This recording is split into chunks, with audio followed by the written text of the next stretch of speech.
Oke, kita lanjut. Nah, aktivitas awareness dari kualitas dan improvement kualitas itu kita bisa lihat di sini ya. Jadi quality related cost dengan quality awareness dan improvement. Quality apa biaya tadi prevensi, biaya pencegahan kita lihat itu biayanya sampai di sini Ji. Awalnya besar, lama-lama tambah kecil. Untuk appraisal, nah itu dia di tengah-tengah. Yang memang paling besar biayanya seperti yang saya sudah gambarkan jelaskan tadi adalah ketika kita failure, ketika kita gagal, ketika kita punya produk meledak, ketika kita punya produk cacat, padahal sudah sampai di tangan konsumen, konsumen sudah bayar, sudah beli.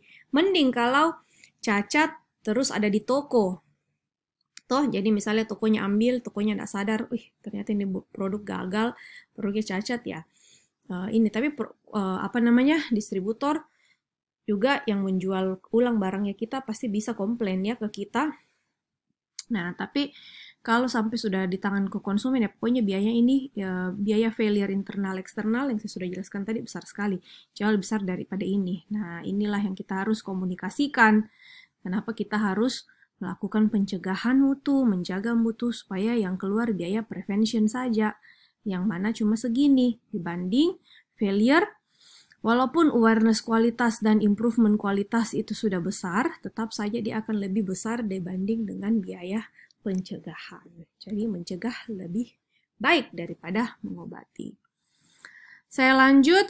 Nah, sebelum kita membuat prosedur dari biaya kualitas, sebelum kita menetapkan hal tersebut, kita harus memastikan bahwa tidak ada substitusi untuk eksaminasi yang detail, yang thorough of the operating process at the beginning. Jadi artinya kita sudah pakai memang prosedur yang eksaminasi yang paling baik begitu. Kalau kita memodifikasi prosedurnya nanti-nanti, nah itu bisa apa namanya dibuat nanti. Kalau perlu dengan with hindsight and as experience of applying the product grows. With hindsight, jadi ya, kita sudah punya hindsight, kita sudah punya pengetahuan, kita sudah punya pengalaman bagaimana kita mengaplikasikan prosedur ini, kita harus mengembangkannya bagaimana. People will readily adopt ready-made procedure for purposes. Orang-orang akan siap untuk mengadopsi, menyesuaikan diri untuk prosedur yang sudah ada, for which they were not intended, yang mereka tidak bermaksud lakukan, if they appear to fit their situation, kalau ternyata cocok dengan situasinya. Jadi, sangatlah penting kalau prosedur awalnya kita itu sudah cukup baik, sudah cukup layak begitu, soundly based ya, layak. Kemudian, ketiga, pastikan prosedur itu user-friendly, artinya gampang dicerna sama karyawan, gampang dilakukan, gampang diaplikasikan. Misalnya, informasi yang dibutuhkan sudah memang bisa didapat, kemudian sumber dayanya bisa kasih itu informasi, kemudian resources-nya, source informasinya cukup, tidak terlalu banyak, tidak terlalu ribet. Intinya harus user-friendly lah, gampang untuk diaplikasikan ini prosedur biaya kualitas. Nah, kalau terlalu banyak itu kan biasa orang rasa repot, orang jadi malas kerja.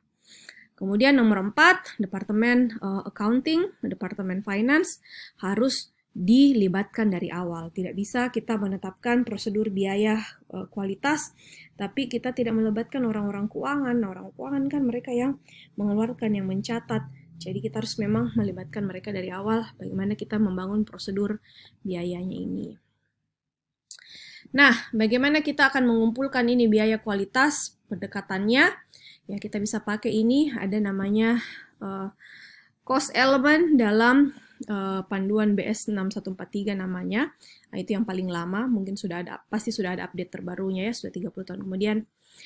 Jadi pakai panduan-panduan yang ada, kemudian identifikasi elemen potensial of cost dari ya literatur-literatur yang ada. Kemudian kembangkan list elemen-elemen dari pengalaman yang spesifik untuk perusahaannya kita. Atau kita bisa pakai metode semi-struktur, yaitu ya kita bisa dapat cara mengatur biaya kualitas ini dari seminar-seminar, presentasi, dari kuesioner, entah dari buku ini tadi ya, dari buku kita contoh atau dari prosedur lain, atau yang paling banyak sih orang lakukan adalah jadi dia cari sertifikasi, misalnya sertifikasi ISO, kalau perguruan tinggi sertifikasi BAN PT atau sertifikasi BPOM. Jadi nanti itu lembaga-lembaga tersebut mereka sudah punya guide-nya. Jadi kita tinggal ikuti itu panduan, kemudian kita kembangkan sesuai dengan kondisi perusahaan kita.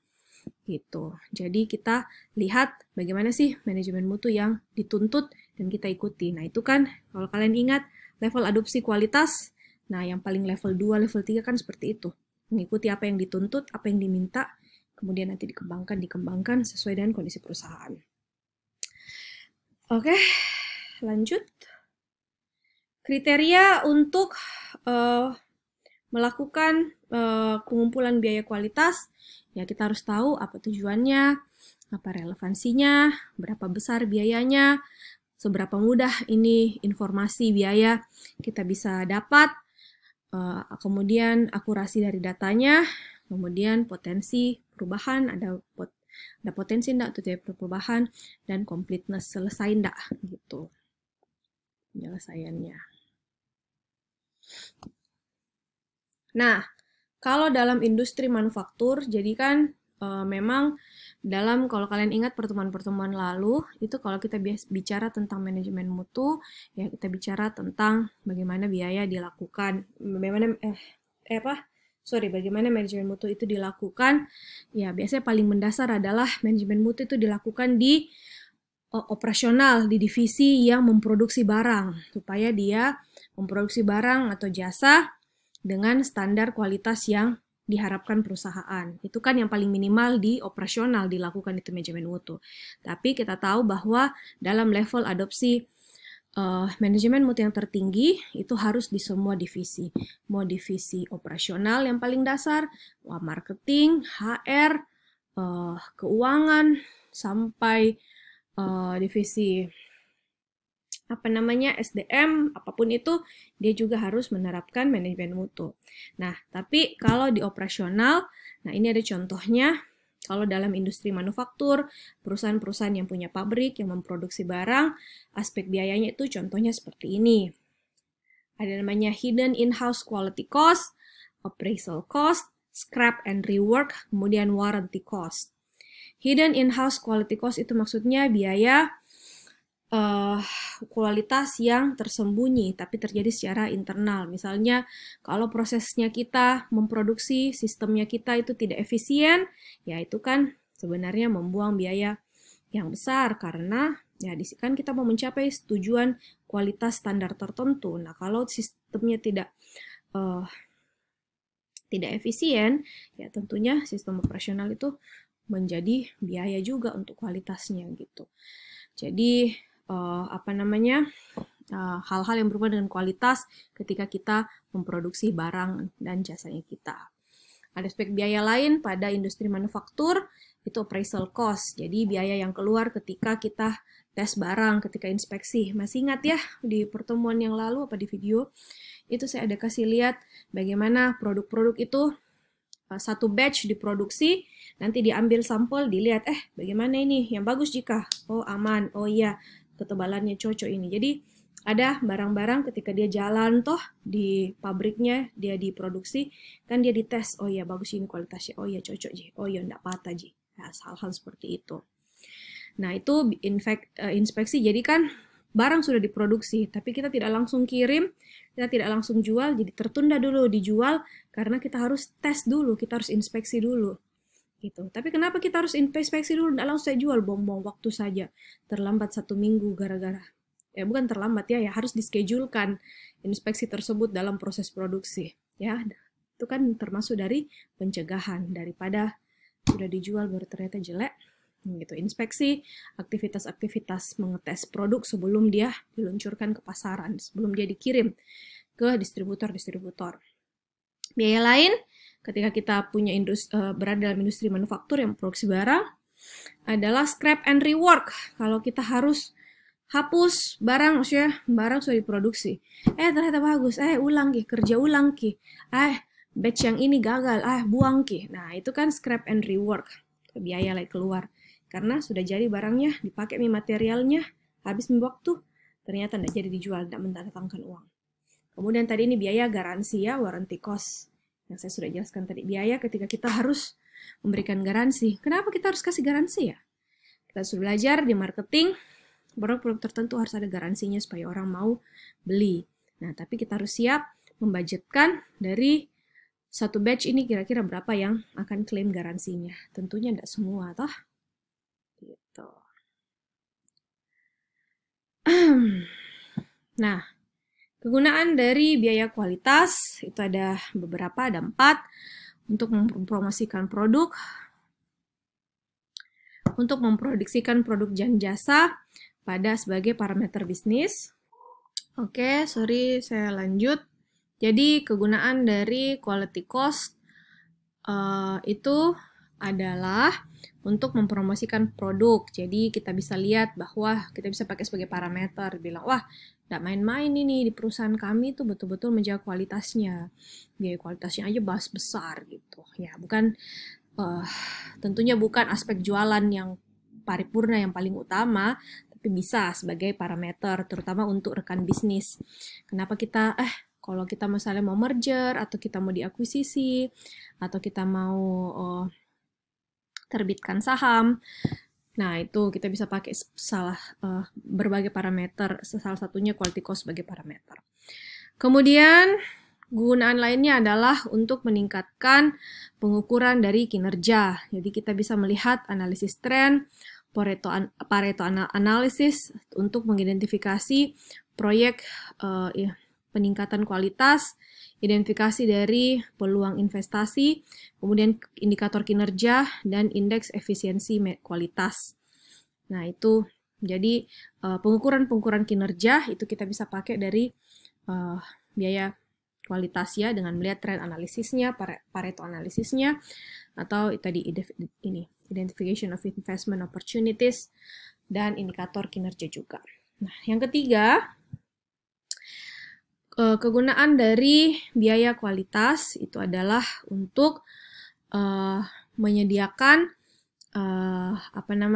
planning dan controlling quality cost. Jadi ya kalau ada quality cost ya kita bisa persiapkan, kita bisa kontrol biaya kualitasnya, dan juga sebagai motivator, seperti yang saya jelaskan tadi di awal ya, motivator kepada karyawan bahwa ini loh kualitas biaya yang keluar kalau kita cuma keluar biaya prevention daripada failure ya, motivator salah satu seperti itu contohnya. Quality cost to rate vendor, nah kita juga bisa menggunakan biaya kualitas untuk menilai vendor-vendor yang kita pakai. Jadi ketika kita ambil supplier, ambil distributor, atau pihak ketiga untuk bekerja sama dalam ya macam-macam lah, untuk mengirim barang kah, atau untuk menyediakan bahan mentah kah, atau ATK perusahaan kah, atau apa, ya kita juga bisa pakai itu quality cost. Jadi misalnya inspeksi dari menerima atau inspeksi akan datang, kemudian untuk mengukur kalibrasi alat, kemudian kualifikasi dari produknya supplier, kemudian inspeksi sumber daya dan program kontrol, kemudian material review dalam kita mendisposisi material yang di-reject ketika kita membeli material. Barang-barang yang kita beli itu sumber daya bahan mentahnya atau apa, ya kalau mau di-reject atas dasar apa, jadi kita bisa review di situ. Kemudian purchase material replacement, membeli materi pengganti. Kemudian bagaimana kita merework, kita mengerjakan ulang barang-barang reject yang disebabkan oleh supplier, atau bagaimana kita membuang barang-barang reject untuk yang dikarenakan supplier. Jadi biaya kualitas dari situ. Kita bilang, tinggi biaya kualitasnya. Kenapa? Itu soalnya suppliernya sering sekali kirim barang reject. Ganti supplier mi deh gitu. Jadi kita bisa kontrol dari situ. Gagal misalnya deh. Yang ini kenapa itu suppliernya selalu kirim bahan baku yang kebanyakan kita harus reject gitu. Jadi harus di scrap lagi. Nah, kita bisa ukur itu dari quality cost. Oke, sudah mau 15 menit. Lanjut ke part 3.